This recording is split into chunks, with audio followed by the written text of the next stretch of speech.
Hi and welcome back. In this video, we're going to talk about property setters.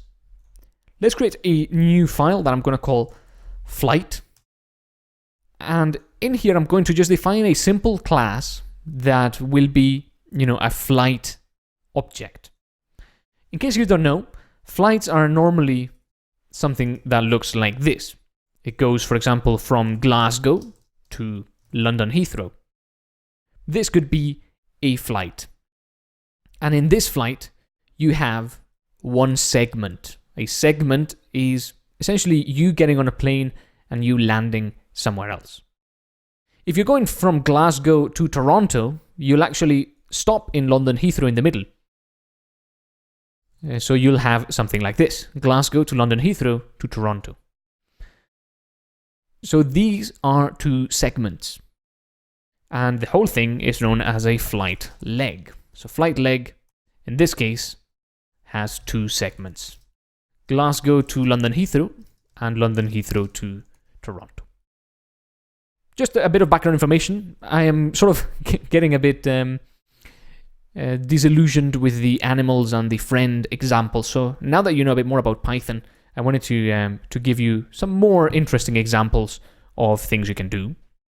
So let's create this flight class. I'm gonna define an init method, and we're going to get a list of segments.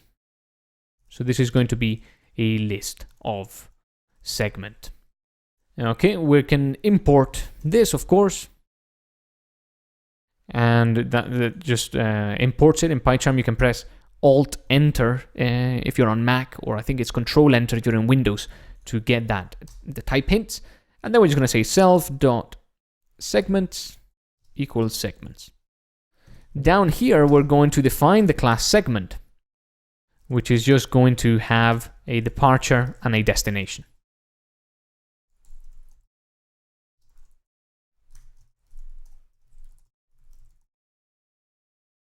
Okay, pretty simple class there. All it does is it has a departure, for example, GLA, if I can type, and a destination, let's say London Heathrow. So that just gets stored in this segment object, and we're going to get a list of segments passed over to our flight constructor. Then we're going to have something like a property that is going to be a departure point. So where does this flight begin? It begins in the first airport of the first segment. So that's where this flight is going to begin. So we're going to return self.segments 0.departure. Okay, and it's going to return a string. So this is the departure point. Now, if we wanted to overwrite the departure point, let's say make the flight depart from Edinburgh instead of Glasgow, there is no easy way to do that. So I'm going to, down here, write some code to do that. Okay, I'm going to say my flight is a flight object there that has, let's say, a single segment that goes from Glasgow to London Heathrow. Okay, so now we have a flight object that has a list of segments, but it only has one segment in there, and the segment is going from Glasgow to London Heathrow. If you print the flight departure point, notice how it's a property, so you don't need the method brackets, you'll get Glasgow, or GLA for Glasgow Airport. If you then want to make the flight depart from Edinburgh, you would have to do something like flight.segments 0.departure equal Edinburgh. Not terribly simple. I would rather do flight.departure point equal Edinburgh. But of course, we know departure point is a method. So this, can it be done? Can you do this? The answer is no, by the way. You cannot do this right now. But of course, Python knows that you may want to do this. And it provides you with another decorator you can use. The decorator is actually quite a magical thing now, because the decorator will be called departure point. So now we use at departure point, which is the name of our property, dot setter. And then we can call our method the same thing if you want, or you can call it something else. And of course, it needs the value that you are going to pass in. That's the EDI down there. And then all we have to say is self.segments 0.departure equal EDI. Okay. An even better way of doing things, just because of the departure should be equal to val, of course, not EDI. An even better way of doing things is the following. Normally, segments are specific flights. They have specific flight codes and specific numbers associated with them. So you can't just say this flight is now going to depart from Edinburgh. But what you can do is you can put a different segment in there altogether if you want. So I would rewrite this. So instead of doing this, just in a professional environment where your segments cannot change because they have specific flight codes associated with them, I would say the destination is self.segments 0 destination, and then I would say self.segments 0 is a new segment where the departure is val and the destination is dest, this thing we calculated up here. Potentially here you could also, find out what the flight code is going to be, find it in from a database or some other place and decide that there. The only reason I'm doing this is to show you again what you could do if you were not able to change the segments themselves. You could just create a new one, replace segments 0 for that. That would be fine. Okay. Now you can do this.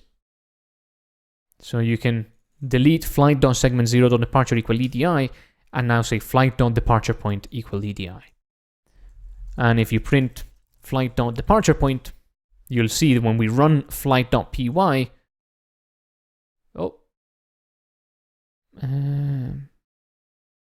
yes, sorry, my bad. With the typing, you have to define this class before the other one. Just the way that Python sees the classes, it evaluates this method typing before it has imported the class. So you have to define that there. And then you can see that you get Glasgow and Edinburgh.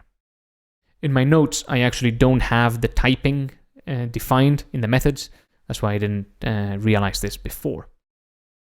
So as you can see, this helps you identify how to change the departure point. Now you don't even have to know when you're using the flight object that this is a property or not. So whether this is a at property decorated method or whether it's an actual property of the flight. This lets you set them and get them. Just for completeness as well,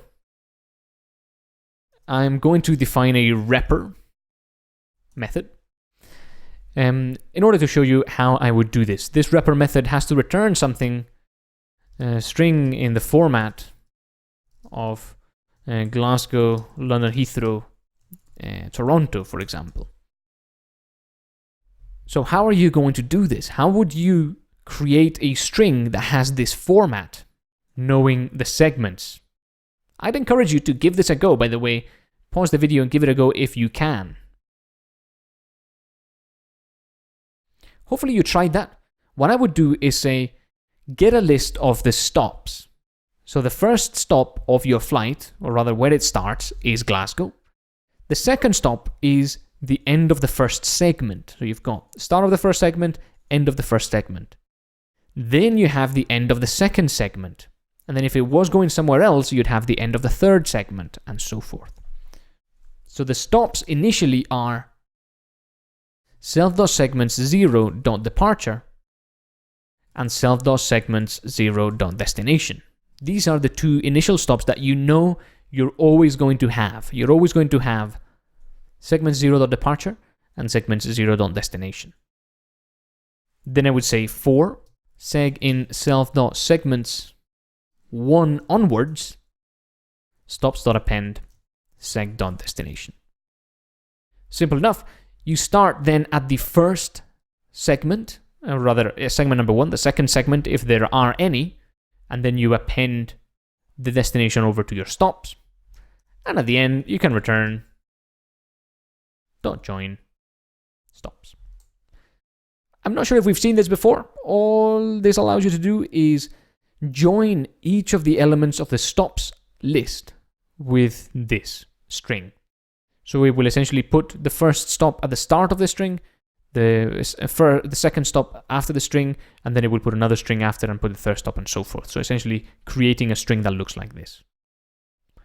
Now we can just print the flight instead of printing the departure point. We can run it again, and we can see that we've now gone from Glasgow to London Heathrow over to Edinburgh to London Heathrow. And here we've learned about a few things like the setter, and also how to use the setter in a property, and we've got some more practice at defining some actual real examples of code. That's it for this video. I wanted to show you how to use the setter in a property. So thank you for joining me, and I'll see you on the next one.